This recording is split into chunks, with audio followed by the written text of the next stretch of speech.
Welcome to Satsang. It is so wonderful to have these lights so that I can actually see all of you. I mean, I could always feel you, but because of the way that the lights were, I could only actually see those who were really right in front of me.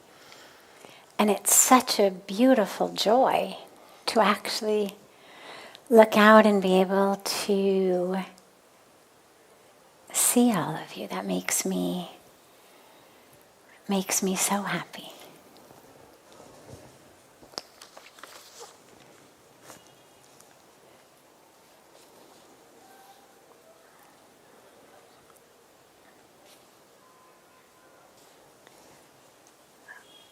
Why are humans attracted by Maya, means illusion, and not by devotion?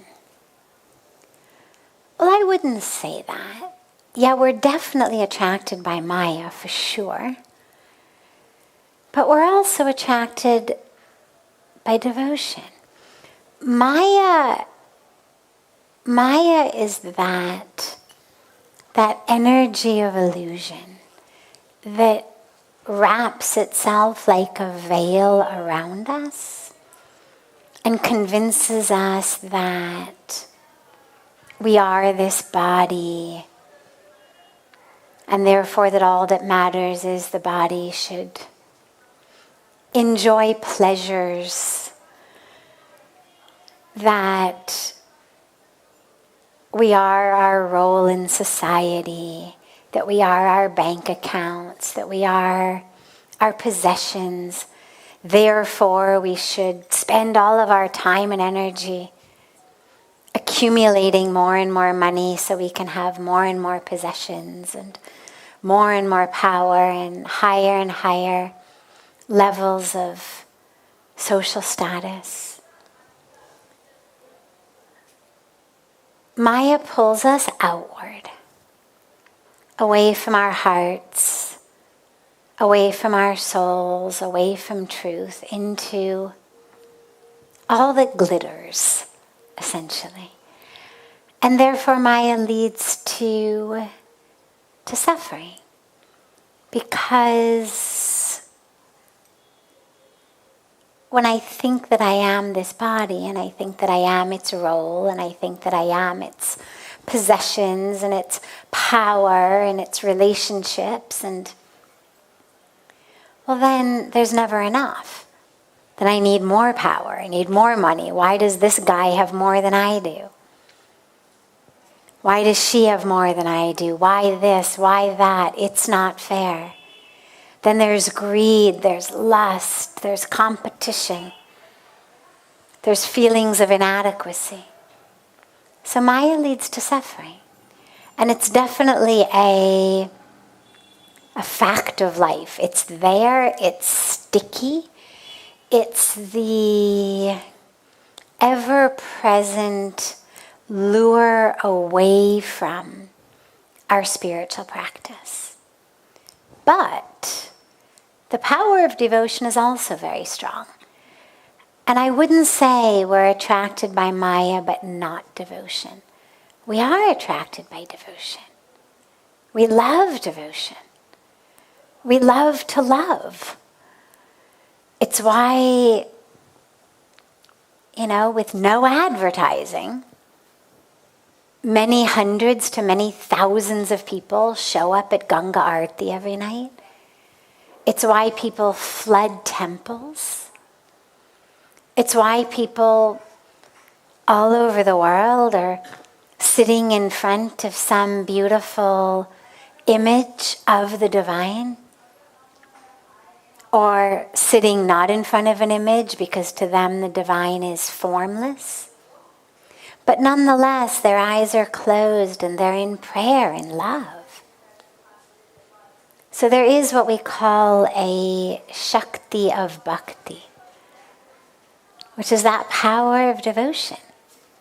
And it absolutely pulls us. It's why, for example, whether you understand Sanskrit or Hindi or not, the arti feels so good. It's why, whether you are a Hindu or not, people love going to kirtan.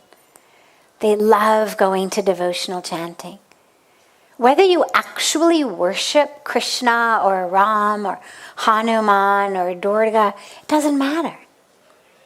I remember Pujya Swamiji and I several years ago were in Sao Paulo, Brazil, at this huge event with 15,000 people in a big park. It was a Yoga for Peace event, big park of Sao Paulo.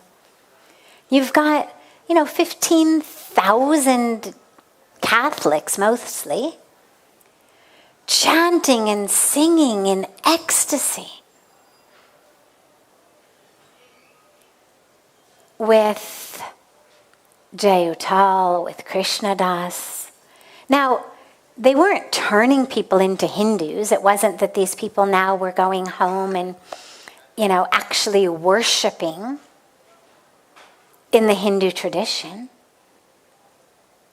But there's something about the power of devotion, of love for God, that feels so beautiful that it's going to draw thousands and thousands and thousands of people to come and to chant and to sing and to pray and to love and to be together,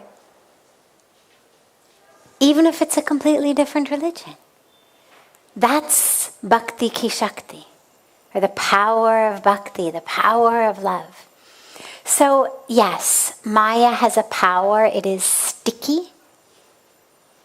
It blinds us. People talk about the veil of Maya, and it clouds our eyes. But for me, I've noticed it's a sticky veil. Because when I think of a veil, I think of something that could very easily be blown away by the wind. Like just a little bit of breeze comes and the veil would be gone.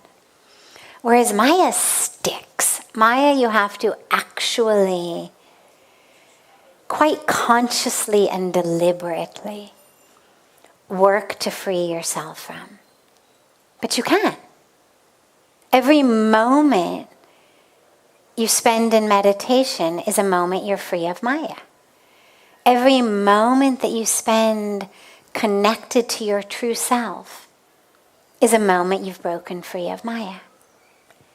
Every moment you spend in soul-to-soul connection with another being is a moment you've broken free of Maya. So we break through a lot.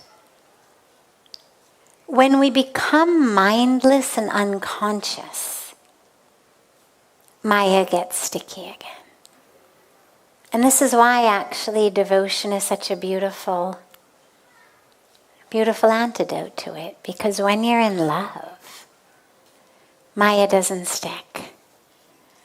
It's like that love of devotion is somehow greasy. It's like covering yourself with ghee or something that actually keeps the veil of Maya from sticking on you. And it doesn't matter what your religion is. It doesn't matter how you conceive of the divine. But just to find love in your heart. Whether you say for God, whether you say for creation, whether you say for certain manifestations of creation, your grandmother, your loved one, your tree, a sunset, the stars in the sky, Ganga. But just that experience of real love that transcends what you want from someone, that transcends the sensory pleasure or ego gratification that you might get from them. That's actually a love of that divine essence in them. That's devotion. And so we're definitely attracted to that. It's a magnet. We just have to let ourselves go there rather than get wrapped up in Maya's sticky veil.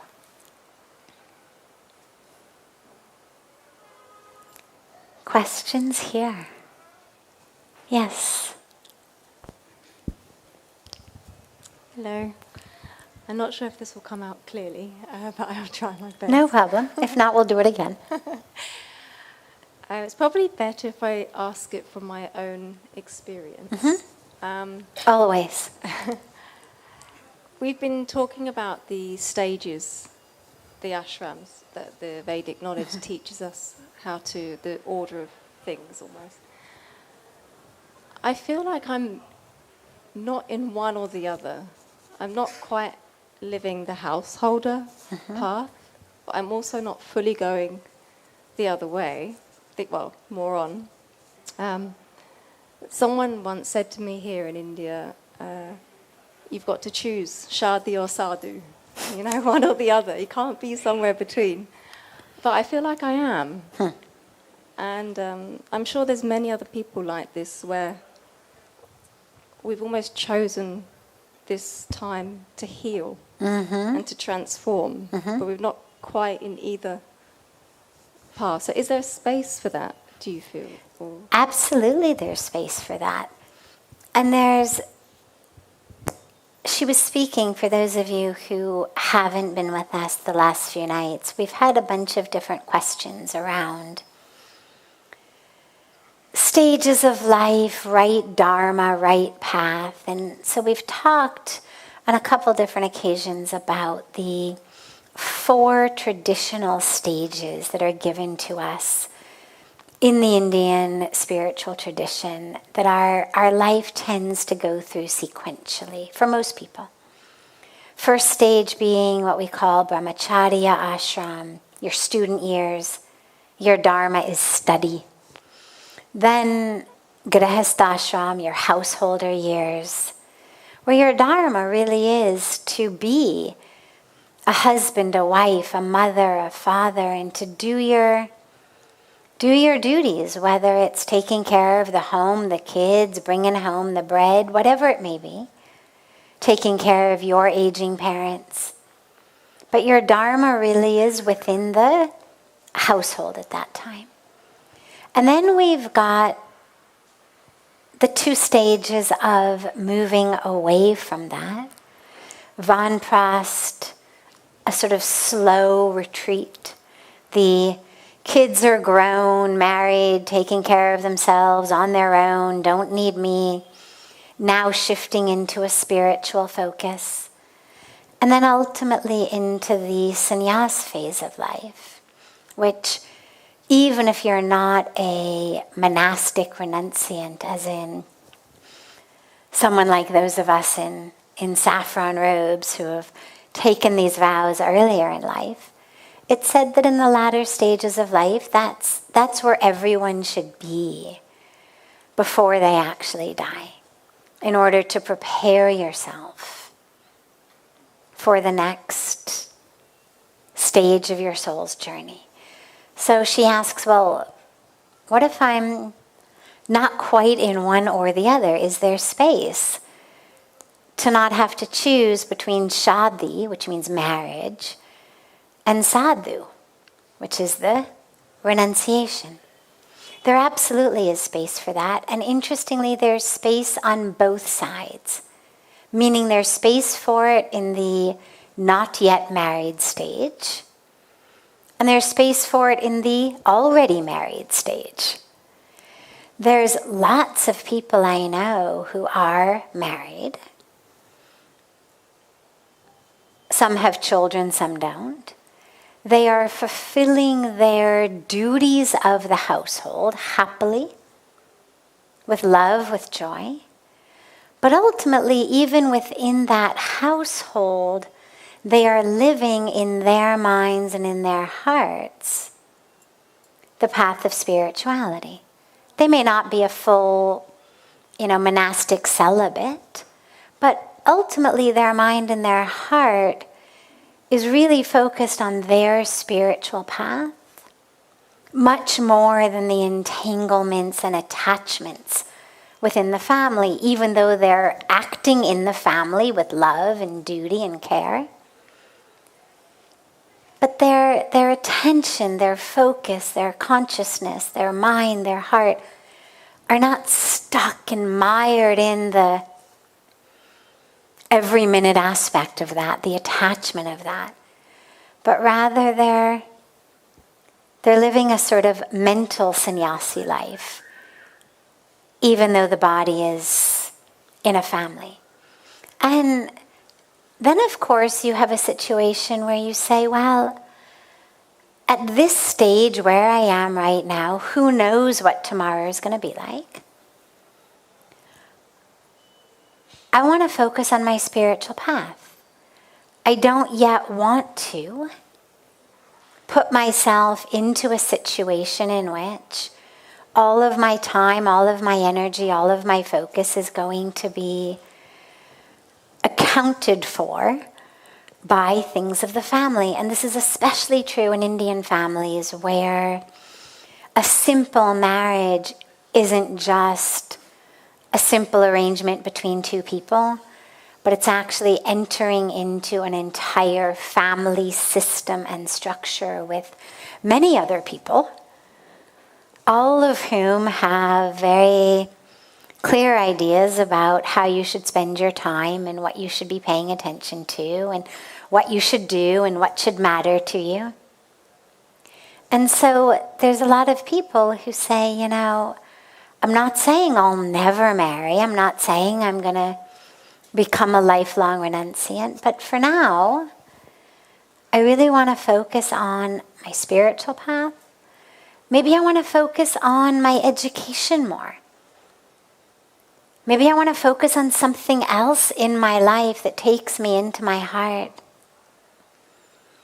into my personal dharma, rather than entering a family system drama or a family system dharma. And that's also okay. I mean, it's definitely not something you want to do once you've taken official vows of renunciation. But you haven't done that. You're not over there in a saffron sari. So we all are on different stages, different ways, different orders of things even. I mean, there's a lot of people who spend their early years maybe in some sort of monastic training and a deep spiritual training, and then a little bit later on end up actually getting married and having families. I mean, there's lots of stories in the West. A lot of the renowned meditation teachers from the Buddhist traditions spent years in ashrams, in monasteries, in monastic traditions, in their late teens, in their 20s, even into early 30s, and eventually ended up coming back and getting into families. And then, of course, you have it the other way as well. You have people who get married, do all of that starting young, and then decide, oh, wait, this isn't what I'm supposed to do for the next 50 years of my life. And they do whatever they need to do of their duty, and then they're on a path of renunciation. And then, of course, you've got those, like I already spoke about, who are sort of in two at the same time almost. And that's all good. Life isn't black or white. Life is not meant to be lived in compartments. We're not items for sale that we need a label on us. I mean, if you go to a store, you need to know, okay, or a grocery store, right? Are these Granny Smith apples, or are these Gala apples, or are these, Honeycrisp apples? You want to know. What kind of apples am I buying? You need a label. If you're buying toothpaste, you want to know, what is this? Is this the all-natural kind that I want, or is this, some chemical-laden synthetic kind? But we're not for sale. We're not items in a rack or at some sort of, garage sale that people are going to come and look over and buy. We don't need labels. Walk your path.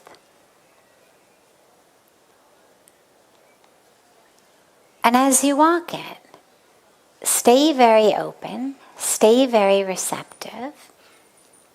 I mean, you obviously want to walk it with honesty and integrity, so you're not going to take vows of renunciation and celibacy while you're secretly living a householder life. You want to do whatever you do in full transparency and integrity. But whatever you do is exactly right for you. And it may be this for now, and then it may be something different. And as long as you're clear in you that you are fulfilling your own dharma, your spiritual dharma, your dharma in the world as you see it, that's all that matters. For me, I always say, as long as I'm good with God and I'm good with my guru, that's all that matters. I don't actually have to make sure that every single random person in the society, in the community, thinks that I've made the right choice. You'll kill yourself like that. Decide who it is that you need to be good with. For me, it's God and my guru. That's it. Decide who you need to be good with. And then stay focused on that. People who seem to have an abundance of time and energy to tell you how to live your life are clearly those who are not actually living theirs. So you want to be really careful whose advice you follow. A really good rule of thumb is only follow the advice of those who actually are somewhere you want to go. If you're going to ask directions from someone, you want to ask directions from someone who knows the way, who's actually ever reached where you're looking to go. Otherwise, their directions make no sense. So make sure that you're taking guidance from people who are living their lives in ways that when you look at it, you say, yeah, I want some of that. But those who tend to spend their lives telling others how to live are usually not those who themselves are living lives that are deeply full and deeply rich and deeply satisfying.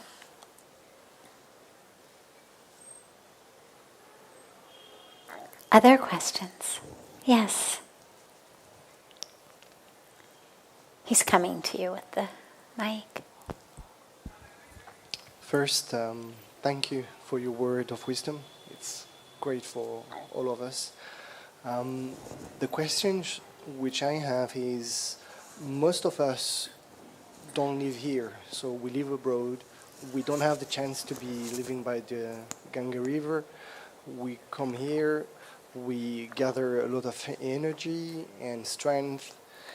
How, when we go back home, we can make sure the energy that we've put in our battery keeps up in time? Because tomorrow, next week, next month, we're going to go back to our normal life. Some of us have a life where they are a yoga teacher or they are a spiritual person, so maybe it's going to be easier for them. But some others, they are going to go back on traffic jams and with friends and so on. So how can we just not lose all the benefits of the time we spent here?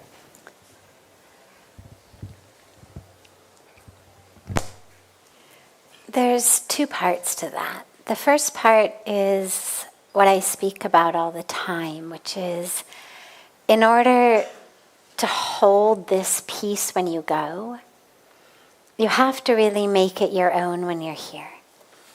It's really easy to be peaceful when you're anywhere other than your day-to-day grind.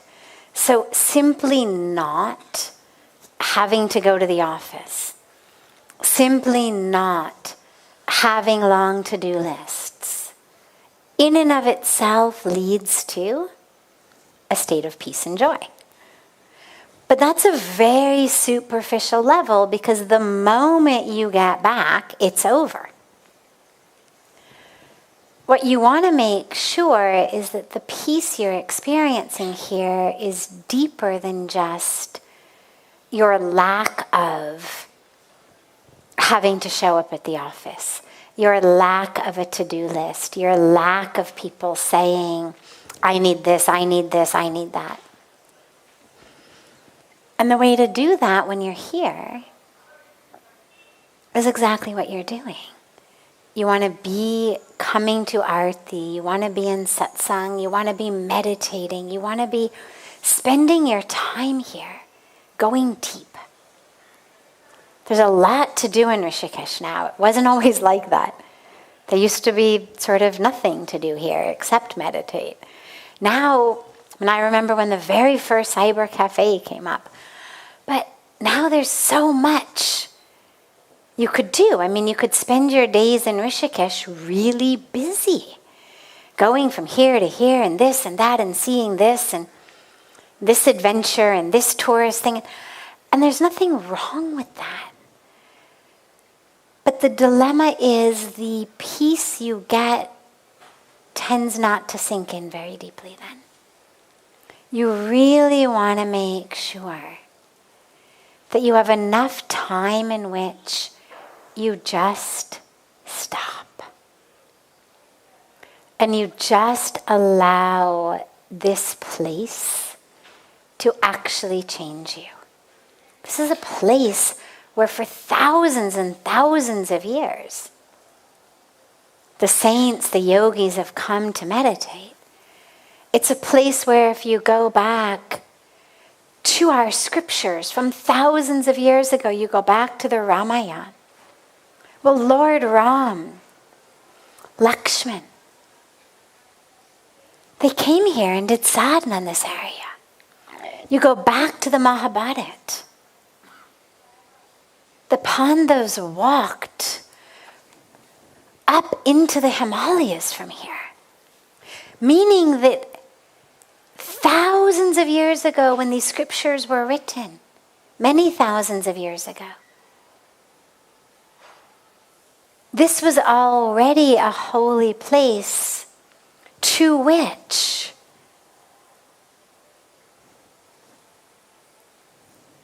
these divine beings were coming already. It was already the path to heaven.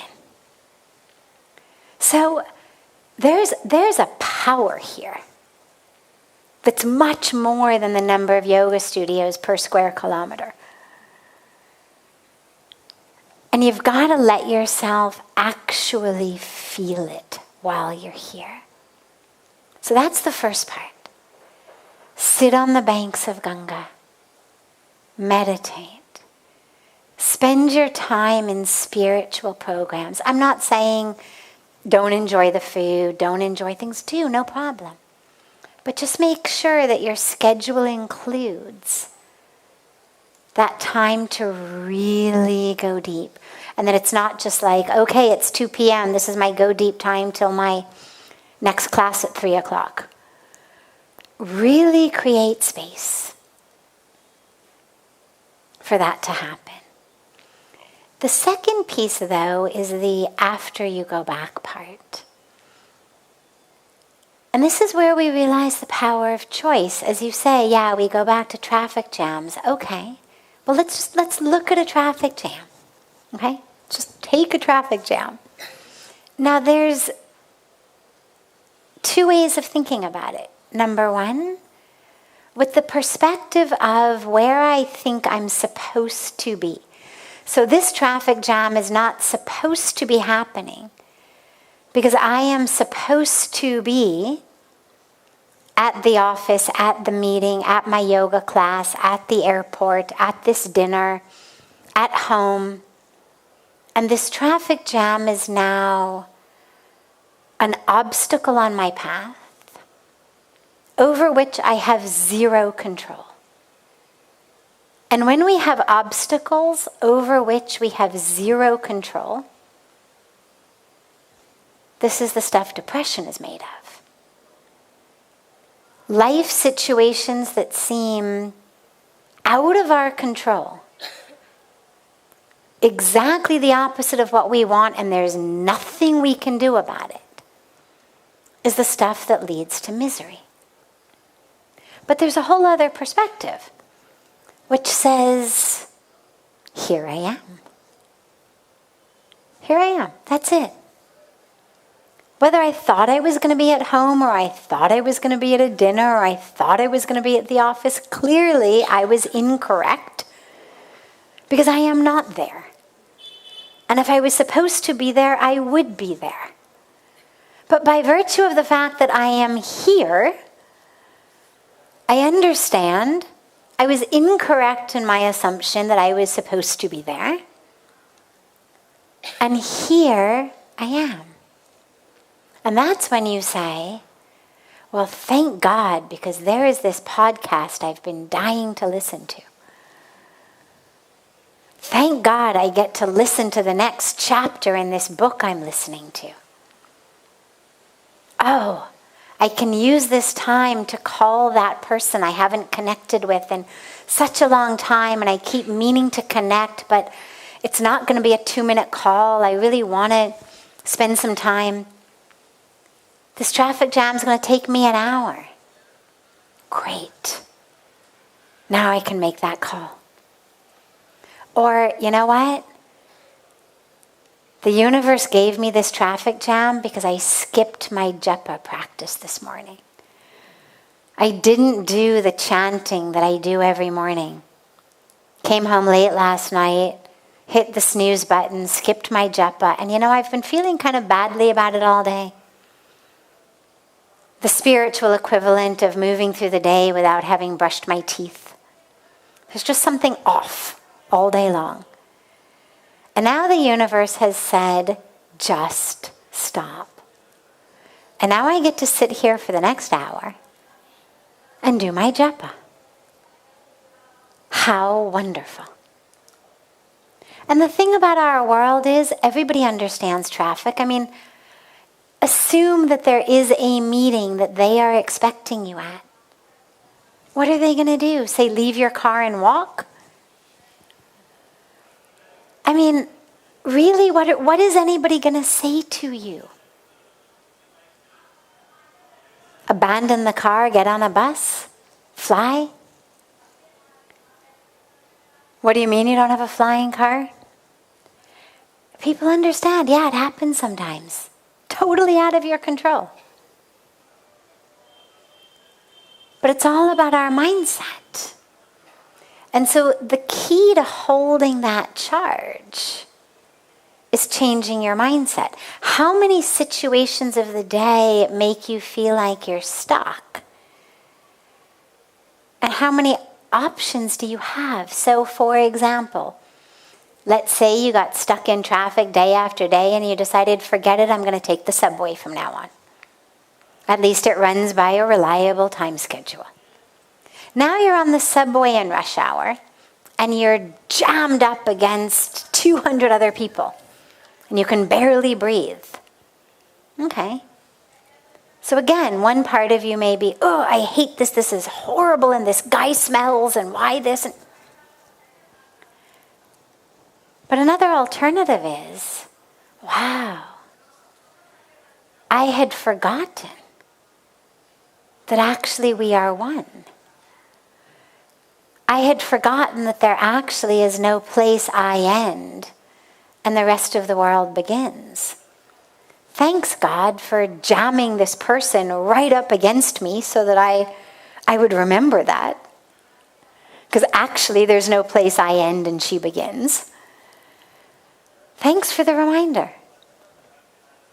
Thanks for reminding me that actually we're all one. And this overcrowded subway car is just a physical manifestation of the multi-celled organism that humanity is. Thanks for the reminder. Thanks for the opportunity to be in such close contact with humanity. So it's all about how you think. So the mindset shift is key. And also just make sure that you create what we call a sangha, your community. You know, the word satsang, sang is the association of, the community of. Sat is truth. So we typically define it as in the presence of truth. But it can also be used to talk about right association. Are you associating with truth? And so take care of your satsang when you go back. Who is your sangha? Who's your association? Meaning, who do you hang out with? Who's your community? And is it a community of truth? Or is it a community focused on,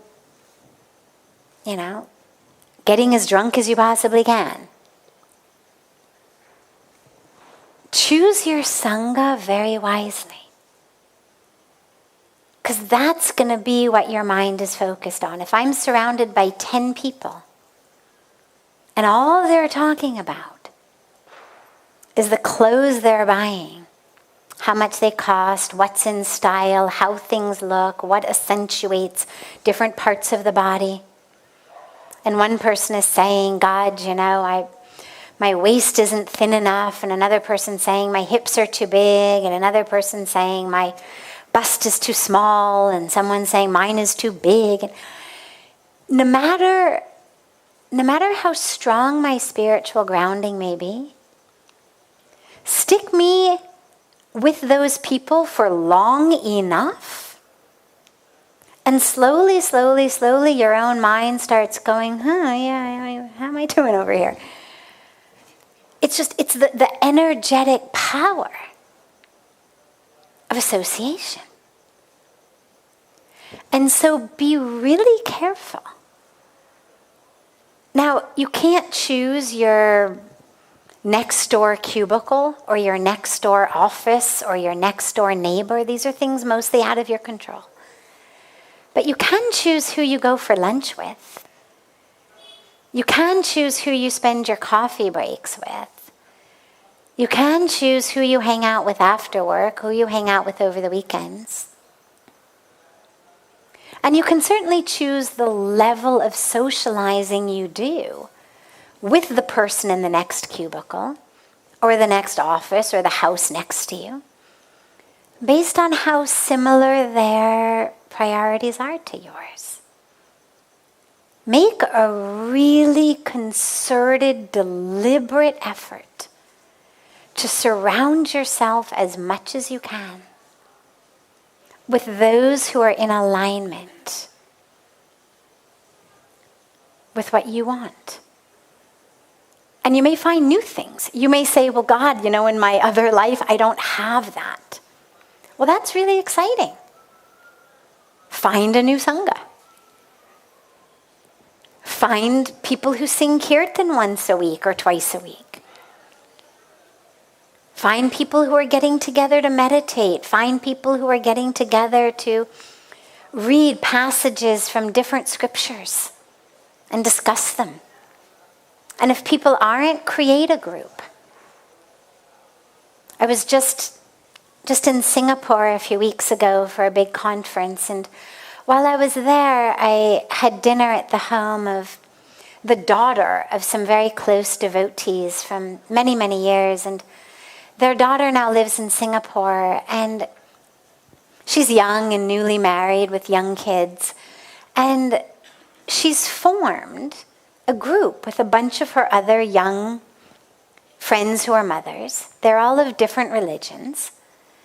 And they get together, I think it's once a week, and they share passages, prayers from each of their different religions. And they discuss what that means and what that means for their lives. And these are young, hip, 20-something-year-old women creating a sangha in the midst of their other, sophisticated metropolitan society. So it may not exist already. Create it. Invite people over to sing kirtan. Invite people over to watch satsang and then talk about it. Invite people over to meditate. We've got that power to create it, because the truth is, if you've noticed that it doesn't exist and you're wanting it, I guarantee you're not the only one. I guarantee people aren't going to say, "What are you, crazy? Something spiritual? Oh, come on, let's just go get drunk." There will be people who will say, "Oh, thank God. Thank God, I've been wanting something like this so much." And you may start with 3-4 people. It doesn't have to be 30 people. As long as you've got a couple people, even 2. I would say 1, but sometimes 1 is busy. So you want to have at least 2 people in case 1 is busy, who you can spend time with. And then slowly, slowly, you'll attract others. So see what's already there, see what you can do, and then create it. I'm sure that even in our community here, the physical community here, the online community here, that there are going to be people from where you are. Where are you from? From France. Okay, so it's not the end of the world. I would bet we've got a lot of people from France who come to satsang and who watch it online and who are really interested in connecting in a French community. So you'll find it and create it. Yeah. And until then, just remember you've got your community here also. Even if we're not physically together, we're together. But create something where you live. It'll make all the difference for you. Yeah. Yes.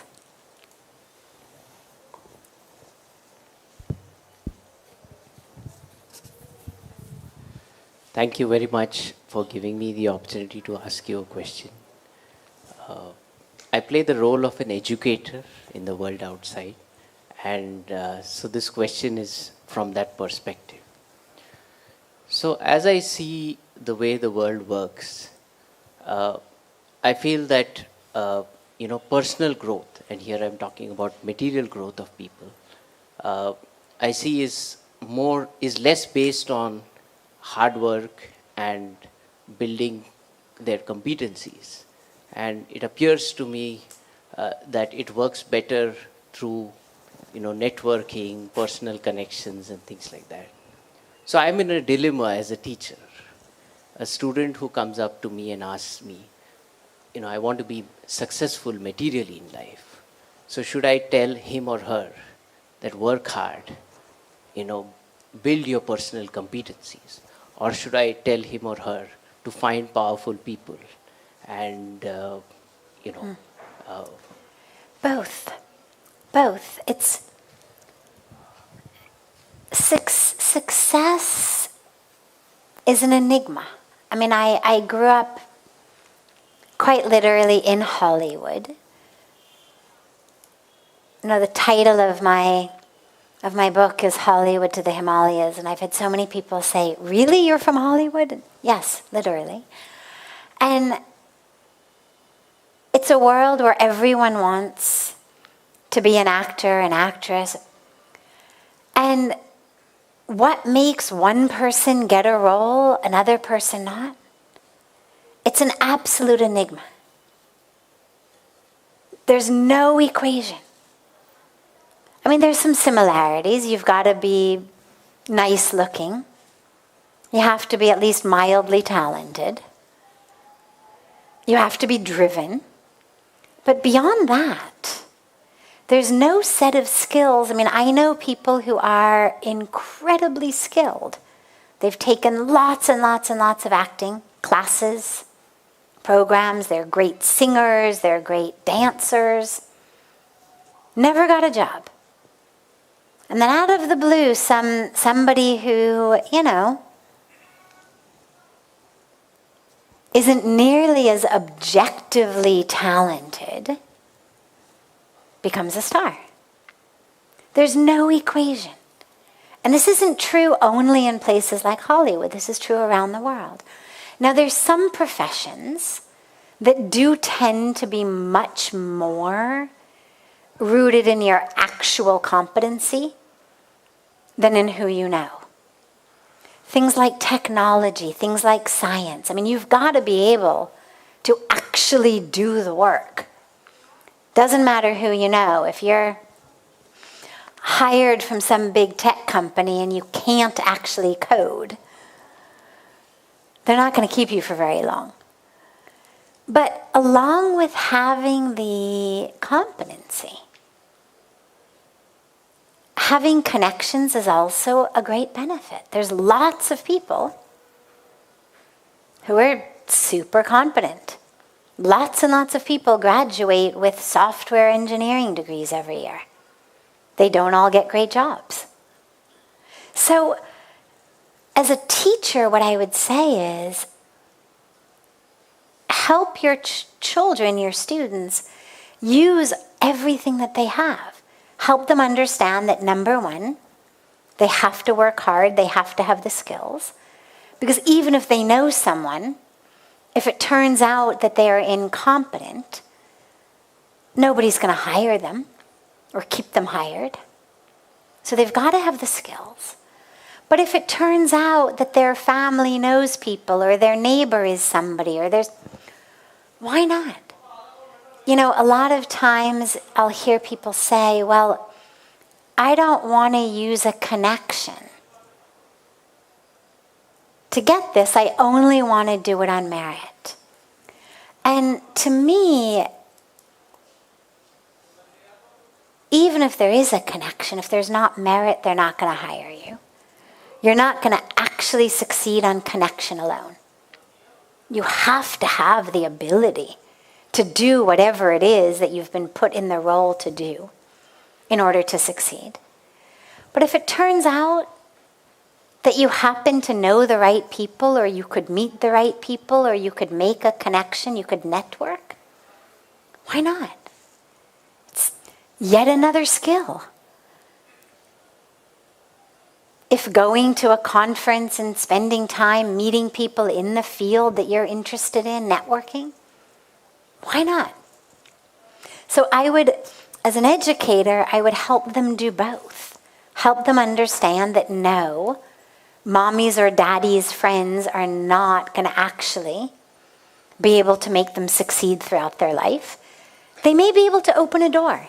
They may get them an interview where otherwise they wouldn't get them an interview.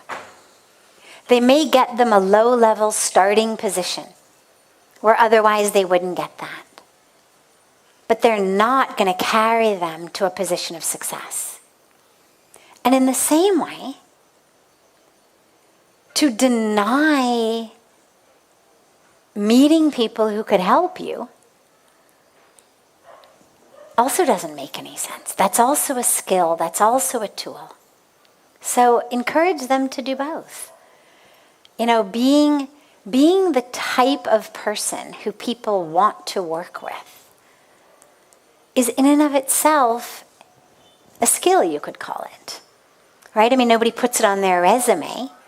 But if through networking, let's say I'm an employer and I've got a job opening and there's 100 resumes on my desk, all of which look good. Like every person who has submitted a resume has got the skills, because otherwise the people who gave me the resumes have cleared away all the people who don't have the skills.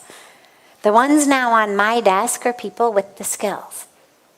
But then I find myself at a conference, and over a cup of tea I'm talking to someone who it turns out also has the skills, and I'm really enjoying the conversation.